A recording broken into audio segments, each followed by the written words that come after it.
Hey guys, Dr. Ben here, Functional Medicine Centers. Welcome.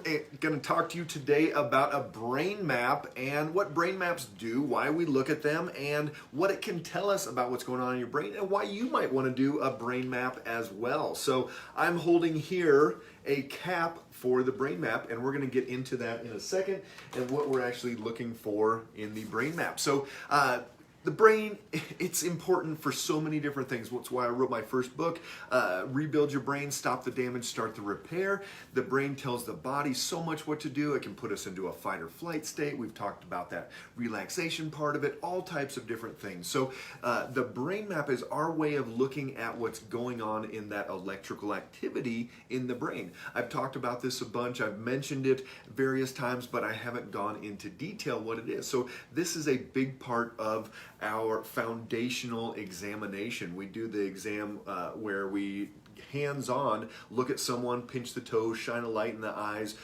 check their balance, a lot of different things. We do the in-depth blood work where we've reviewed that and gone over all the different stages of the blood work that we want to see, and the inflammatory markers and the autoimmune and all those things. The paperwork, it's about 21 pages of information that people go through. And then the last part that we haven't touched on is the brain map. And what is a brain map and why do we look at it? So the brain map is what we call a quantitative EEG. And this is the cap that we use. And there are electrodes on this cap. So we put this on someone's scalp, and we put a little gel into this electrode, and we're detecting the electrical activity of what's going on. Hey, Carol, good to see you. This is our way of detecting that electrical activity. We don't put anything into the brain. We don't take anything out of the brain. It's basically like taking someone's pulse, or we talk about it like an EKG of the heart. So the electrical activity of what's going on in somebody's heart. Same thing, the electrical activity of what's going on in somebody's brain. We can tell all types of different things from this. In 2013, the FDA approved the brain map as a diagnostic tool. What does that mean? Well, we're able to detect what's going on in somebody's brain and how it might be affecting them on a day-to-day basis. The FDA said you can use that as a diagnostic tool for ADD. So there's specific patterns that we look for with kids, but also with adults too, to see what that ADD pattern is looking like. But you can also tell if somebody's got anxiety, depression, insomnia, head injury, all types of different brain issues we can tell on that brain map. From there, what do? Well, then we get into the neurofeedback part. So if there's enough imbalances, then we start doing what's called neurofeedback. Neurofeedback is where we train these brainwave patterns to do something different. This is a huge part of what makes us different than everybody else out there, is that we're looking at not just the metabolic state, not just that functional medicine and looking at blood work and symptoms and all those things, but we're looking at that electrical activity. We're looking at that brain and getting a good feel for whether it's just a metabolic issue or if we also have a brain or neurologic issue.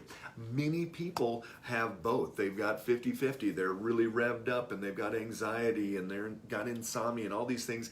And they've also got their autoimmune and their metabolic and a lot of different things. This really hit home for us personally, for my wife and I. Our second son, when he was in first grade, he was getting kicked out of the classroom. He would get so upset at dinner that we couldn't even parent him. We'd get up and leave the table. He'd just be screeching. He'd throw the chessboard. If you're listening, Rowan, don't worry, we love you. And he was just over the top, and we didn't know what to do. And so we brought him in. We were doing neurofeedback at the office. And we're like, well, let's give it a shot. Looked at the brain map, started doing the neurofeedback, calmed him down to the point where the next year he was the leader of the class. He would volunteer to help hand out papers, do all types of different things. He's now in 8th grade. He gets straight A's. I don't have to bug him about his homework. He does it on his own. His room is literally spotless. I'm not saying to say he's a perfect kid, but his room is spotless. He gets up on his own when he needs to. He sleeps great. He does what he needs to do at school. I got an email yesterday saying that he, instead of a demerit, he got a merit for helping put away tables at lunchtime when he didn't need to. And There you go. Yes, there's Michelle jumping on, and he did have a concussion. He fell off a wall when he was 4 years old, threw up, a lot of yucky stuff going on from there. And this changed his life, and not just changed his life, it changed our lives. There's no way that Michelle and I could have had the life that we have now with our kids if he was still in that state, needing an hour every night to help with homework, all these different things. So it was a huge piece of the puzzle for us. We use it with patients every single day. We map every new patient that comes in. We review those maps, compare it to the blood work, look at everything else, and really come up with a game plan. If somebody's brain is a big part of it, like with autoimmune, almost every single patient that comes in, their brain is in this fight or flight pattern, and it's going to rev up that immune response and keep it at that state of attacking.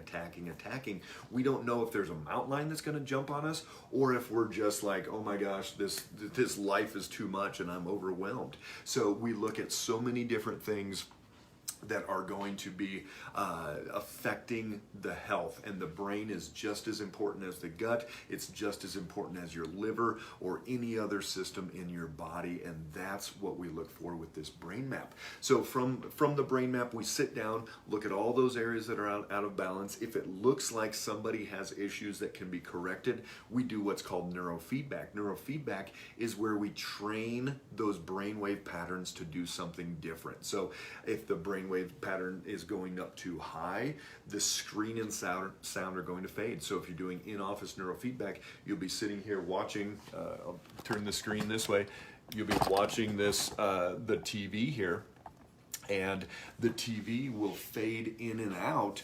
Whatever, Amazon, Netflix, whatever you want to catch up on, it'll fade in and out as you are being monitored, and those brainwaves are being monitored. So if we're trying to lower the brainwave pattern, as soon as those brainwaves go up too high, the screen and sound fade. As soon as it comes back into the good range, the screen and sound come back on. And it does that again and again and again until eventually the brain learns this new pattern. Probably 95% of our patients, we never have to touch their brain again. And it's this permanency to it, kind of like learning how to play golf.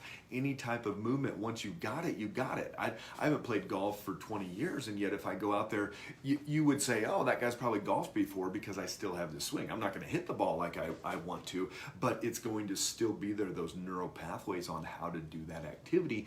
That's what we learn with this neurofeedback. So again, this is a huge part of determining what's going on in your body, what you need to do to be able to determine where the imbalances are and why you're having the anxiety, the depression, the insomnia. So many people come in with sleep issues, the focus issues, and brain fog, and all these different things. So this is included in our new patient exam in all of our offices. It's a huge part of the process, and it's something that everyone should know where their brain is at. So great having you on today. If you guys have any questions, pop those down below. Love talking, even if you're watching this video down the road. But is a brain map important for you to know? Just as important as your blood work in my perspective. It's a huge part of the healing process. So great to have everybody. Make it a great day, and we'll talk soon.